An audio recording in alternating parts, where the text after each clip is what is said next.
Welcome. We're really delighted today to be part of the Digital Entertainment Leadership Forum.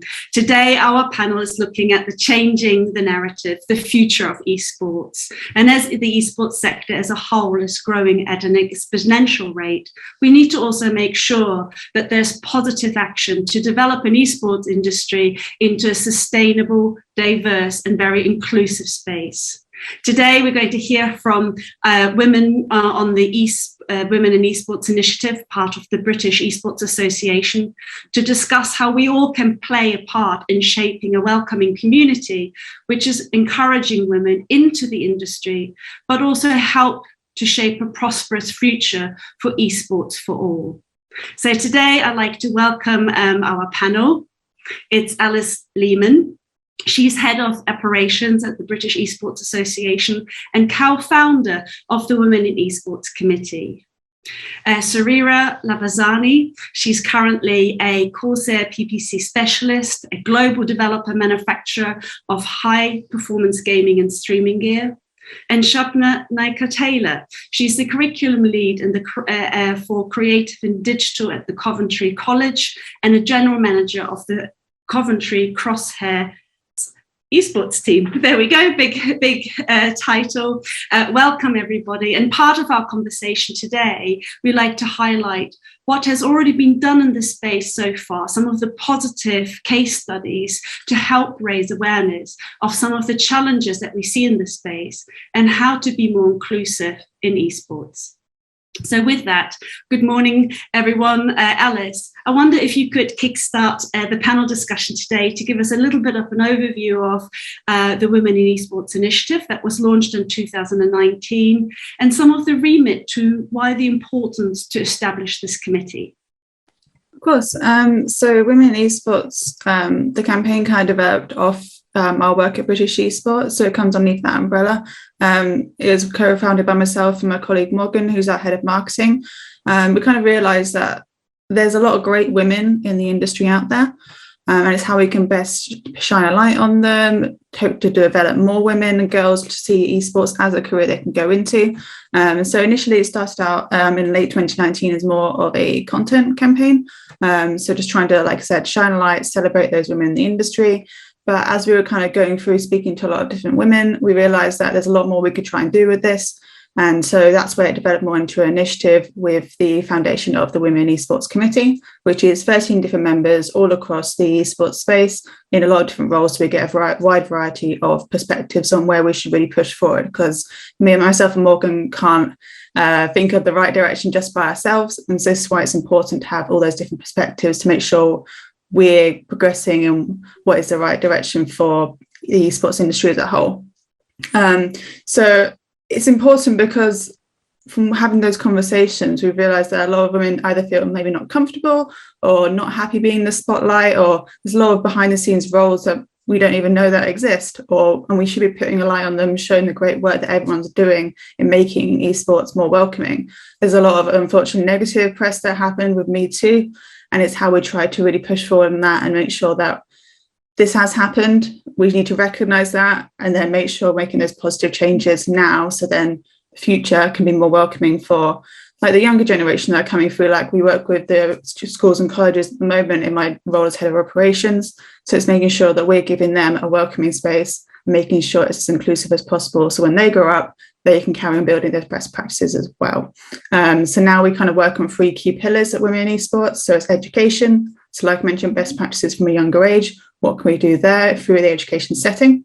We're looking at tournaments, so female participation, and then also looking at a safer space. So what does that look like? Is it how can we create events and tournaments as a safe and welcoming environment for everyone who attends, no matter age, gender, race, or accessibility as well. So it's not just about women, but it's about making all events as safe as possible for everyone.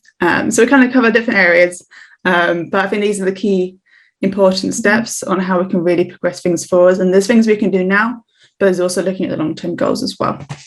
It's a huge endeavour, and also a very positive step to really highlight, as you already said, what some of the women are doing in this space alongside the Me movement to address that and put in some positive steps to develop better strategies. And you also mentioned the education side. So I'd just like to come over to Shoubna, because there's a lot of development in education at the moment around setting up esports courses, esports student societies, and also to drive a bit more initiatives to engage with women to consider esports as a career path. And I wonder, Shoubna, in terms of your travels and your work also in education, how do you go about building an inclusive community at Coventry, also across esports business side as well as competitive play side? So at the moment, we've started the esports course, but we've had the esports agenda at the college for about 3 years now. And ideally, we would be in a position to say that we have more women or the same amount of males participating in esports. We're not quite there yet, but we are sort of working towards that. And we know that that is a growth area for us as well. So the way that we sort of approach this to allow people to feel more comfortable to be part of this is the whole idea around inclusion. So everyone is welcome. And to the extent where there's been lots of talks during tutorial sessions with me and students about promoting positive environments in games and esports as well. And I think that is the start of that approach in terms of creating an environment where there are more women that are encouraged to pursue that career as well. And so I personally am working with other women that work in esports and games to bring forward the agenda to be supportive. And so I was having a conversation with somebody yesterday saying that we're going to start to develop a program, which is split up into two. So the first one is to gather women or female identifying individuals to be part of like a supportive group where we talk about their experiences when they've been playing games, what can they do to encourage others to be allies as well. And then the other side of it is that we want to have a blanket sort of conversation with everybody that are participating in games and esports at the college to then say, these are the issues and this is what you can do to help that. So it's not just about getting women involved, but it's about getting everyone involved so that they know what it is, or the actions that we need to do and the responsibilities that everyone has to ensure that that everyone starts to change that narrative, and so and to create a non-toxic environment in games as well, because that's really crucial. I think that a lot of the problems that happens when people are playing games is that there is a whole bunch of toxicity. If a girl was to go onto the microphone and they talk, there's negative behaviors around that, but it's if everyone's got that social responsibility to challenge that and they know how to approach it, we're working towards that kind of whole inclusive industry. So in terms of changing that narrative, it starts at the college. And we challenge the negativity. We challenge the behaviours that shouldn't exist as well. So that's kind of our approach for the time being. And I want to develop that. I want to work with more people to encourage a kind of inclusive environment in esports. Oh, look, it sounds like there's a lot going on at Coventry, and especially this way of how do you build a platform that champions those positive and inclusive values across the board, also across different age ranges at university. And we'll pick that up a little later on in our discussion for sure.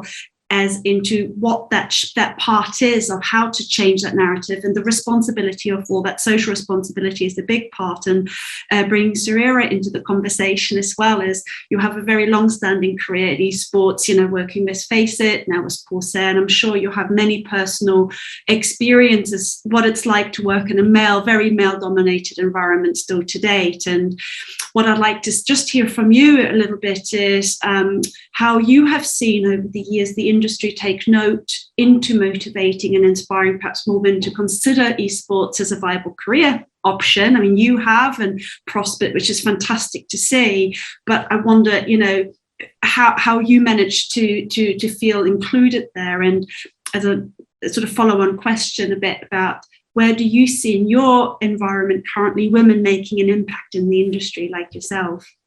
Yeah, that's a good question. Well, most of my experience comes from either handling tournaments from starts and handling tournaments, and then also dealing with clients on broadcast-based sponsorships, opportunities, and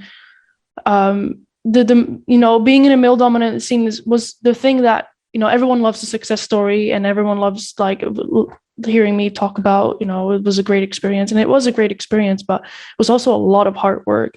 And one of the things I noticed as well is that one of the key things that motivated me was just my peers and people who were around me, who were in the position that were either on a spotlight or behind the scenes, because there were, like Alice has said, there were a lot more. What I noticed working in esports, being at an event, working at an event, is that a lot of the talent comes from people backstage, people behind the scenes, people, figuring out, being really critical, being really precise about the quality of the broadcast. And that's where my main motivation came from. And I noticed, as soon as I stepped into, the event and working there, and, you talk to these women, and they're amazing, and they're so talented, and, everybody is pretty much there for the same reason. We're all really there. We all really love video games. And that was the main thing that really, kind of ignited that same passion that I had just in general for a video game and pursuing a career in esports in the first place, because it is a real tough career to pursue, and it came with a lot of challenges. And the one thing that just kind of always kept me on track was just the people around me. The team that you have around you was always, if you have a hardworking team around you, you feel way more connected into putting a lot of effort that you like to put in, and you feel a lot more connected into pursuing the end result. And eventually that will not longer apply only to what you want, but what you want for the entire of your own team, of the entire, what you want to the entire broadcast, your stream, the project that you have. So that was the main thing that motivated, was the main motivator for me, is just kind of being around like-minded people, being around, community, because every time I would be, either, again, working at an event, the one thing that I noticed that it never really felt like work. It never did. It always felt like I was part of something and part of a project, and it just felt so much more enjoyable to work at. So that would be the answer to that.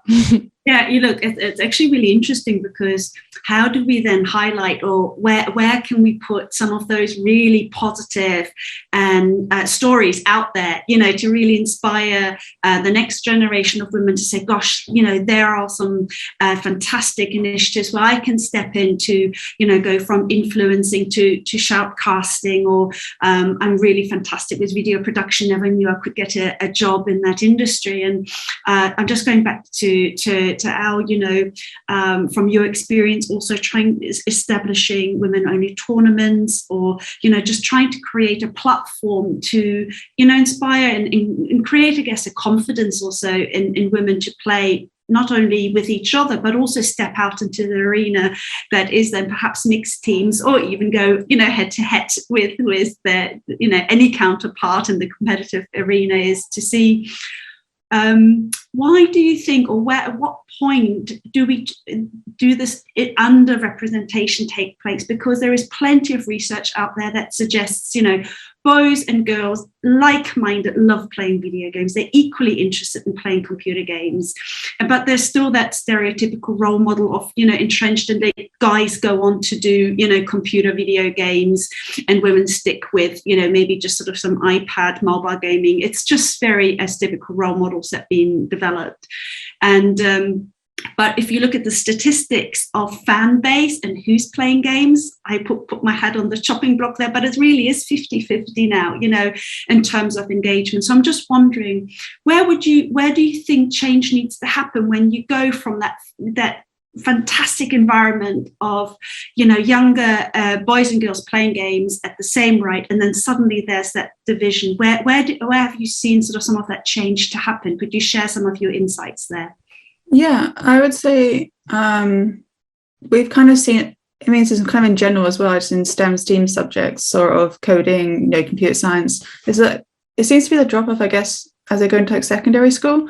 So like even when you're younger, even like traditional sports, boys and girls would play the same games, they're playing the same team. But as soon as they grow up, obviously the physical differences means to split in teams. You get girls teams and boys teams in traditional sports. Esports, that's not the case. It's so accessible. You don't need to have the split in those teams because anyone can play games. It's accessible in that way.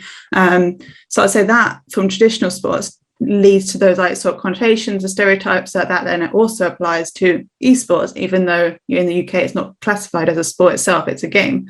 So you've got that sort of connotations coming in. And then also as the students grow up through to secondary school, as mentioned, there's like this drop off, I think, still this idea of, computer science and those STEM subjects are still male dominated. That's definitely changing, I think, but it's still that just in the back of your mind, that's the idea for it. And then that all kind of develops into esports being stereotypically male. And so I guess it's trying to change those ideas at that changing point into secondary school. Like, for example, when we went to World Skills a couple of years ago now, way back before COVID was, we had a stall there for British esports, and it was just like drop in, drop off, Rocket League, have fun, play the game, talk to us about the champs. And at that, there was a group of students there. All the boys were rushing to it, flocking to it. They were all over the taster session for playing Rocket League. But there was the girls that always hung around the back. They didn't flock to it as quickly. There was a couple. And I was speaking to one of them, and she was saying how much she loved Overwatch. It was a great game. She was really quite good at it. She played it most nights. And I was like, why don't you jump on and have a go? It's a bit of fun. You can just, play with your friends. She was like, oh, it's not cool. I can't play that. Like, my friends won't appreciate it. And it's the idea of like, oh, girls can't play it because that's not a cool thing to do. It's maybe a geeky or nerdy thing to do. And so you got all these like sort of ideas that have been spread through, I don't know, social media, like just generally like public opinions. And that is changing, but it's how we can then guide that, again, through education, through social media campaigns, through having those role models of women in the industry now to say, they're doing these great work. You can do it too. You don't need to think of it as something that can't be obtained. I'd say when I was growing up, it was all my science, maths, and those sort of teachers were all men. I didn't have any female role models growing up. I think my only one was English, and that's why I took English, because she was great and she really inspired me to want to do more literature-based things. Again, obviously I didn't quite go into that, but that's what I wanted to do when I was going into university because of that role model. But again, if we have those role models for women now in the esports industry, as they're going through education, they can see, like at Coventry, they're trying to build a really great inclusive atmosphere, and that's what all colleges should be doing. So then it gives anyone the option to say, they can't think, oh, that's not an option for me. They can say, okay, I can see all these role models. I can now decide personally if that's right for me or not. And that's why you should be giving the students the choice, just to know there is the options. It's now down to them to see what's better for them. So that'd be my sort of take on it. But again, it's like the tournaments as well. The tournaments we do for women only and like co-ed, they are a good step there, but they're definitely one of the stepping stones. It's not the only way you're going to change things. And also, not some of the times that women have got involved in them, it's been maybe their first tournament they've ever taken part in because they didn't think that it was something for them, and they really enjoyed it. And I think it's really, especially the ones at Dota Valkyrie done recently, the co-ed tournaments, where you have to have 2 women or non-binary players on the team at minimum. They've said there's been a really great eye-opener for what the tournament seems like. Yeah, it's really interesting strategies. I really like to pick up on the point of role models, and I think that will resonate with Shoubna and Sarira as well. I might just go to Sarira right now, just in looking at often when you look at an industry per se, if it's even football. I mean, right now, I would say, especially coming out of the COVID pandemic, that sport and video gaming both, did an incredible effort to put entertainment out there, to create an environment that looked at these fantastic activities that both are on a professional level, but also for an inclusive and community building energy. And we find now, especially with the news yesterday, women's football is much more on the trajectory and mass media. We see much more posters out there with celebrating women football players, but yet I would say many women still in the video games industry can't see themselves in the industry. There's a lack of representation that really shows, oh, that could be me. This is, I'd like to inspire to be a Shoubna or an Alice, because we haven't got quite that platform yet to showcase some of the work that's being done. And making women more visible per se as role models, I think, is a really strong part of that all of you picked up in terms of changing the narrative. And I'm just wondering, in that part is, what kind of role models, or how can we build better, or how can companies that you also interface with across the partnerships build up such a platform for role models to really show, that there is that engagement can bring in different communities and really, put strength to changing that narrative? Yeah, that's a great question. I mean, especially on the women's football team. I mean, it took a while as well, because I've used this particular story as well with the 2019 Women's World Cup, and especially what I saw from my end from the Netherlands. That team got hugely celebrated when they reached the finals, and that was just the turning point. And then everything just kind of fell into place, and everybody just kind of understood that, that avenue, that women's football was something to at least notice, to at least kind of look at it and treat it the same way that we look at football right now. And I think it's also really important to understand when it comes to role models as well, as either to, share stories, which is great, but also kind of like define what the success of each role model really means, because success really is for everyone such a different, understanding. For me, success is completely something else for, another person. So it would be, I would think that, sharing those stories, at least from other women who have been successful in their own way, would be a great stepping stone to, create maybe a pattern for role models and acknowledging that. Because looking back, I always had at least, one or two role models that, I had my eye on. And, I have a IT degree. I have an IT degree, and that was, again, full of guys in a classroom. And I didn't had any, all of my teachers were also male, because I was just, doing my computer science. And there was at least, having at least someone to help me out there would have been a much better experience. I would say I'm glad I got my degree, but I think that having a role model in that avenue even would be a much better experience for me as a student. And I think I would like to see that applied to esports as well. I think that would be a great change. Oh, fantastic. And just coming to Shoubna on that side as well of role models also across, your esports team and developing, I guess, what you also noted is how do you develop those inclusive values? How do you bring in opportunities for your students to see, oh my God, there are other women playing. Can you just share a little bit of some of your initiatives and how well they work? Because sometimes it's nice to share, actually, this is what we did and this is the outcome of it. I mean, one of the things that I kind of love at the start of the academic year is when the students realise that I also play games, and it's like, whoa, Miss also plays games. And, that's really nice. And it's just kind of like, yes, it's bad because they're surprised, but also, they're coming to terms with the fact that, yeah, women do play games. And the fact that I've made a living out of talking about games, kind of says a lot. But then, of course, when we've got other girls coming onto the course or other girls that are interested in what we do with esports, that's already kind of changing people's perception of who are the demographics to play games. Naturally, with some of the content that I deliver, we talk about the demographics of gamers. And we know that it is almost a 50-50 split. And the other surprising thing is, and sort of based around age, is that not all gamers are teenagers. And that's a nice little surprise for people to say, oh, we're not the main demographics. And that's kind of amazing. And so breaking down the stereotypes, isn't it?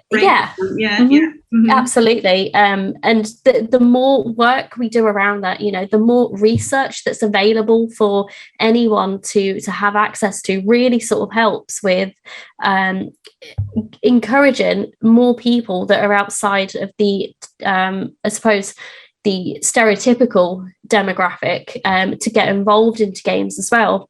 And I think that sort of encouragement kind of needs to start from a very young age as well. So, personally, I feel that it is a responsibility of primary schools to be able to showcase that as well. And I know that a lot of them do tend to have like STEM projects and lessons and that kind of things, and that is great. But what about bringing in some role models as part of that as well? Absolutely.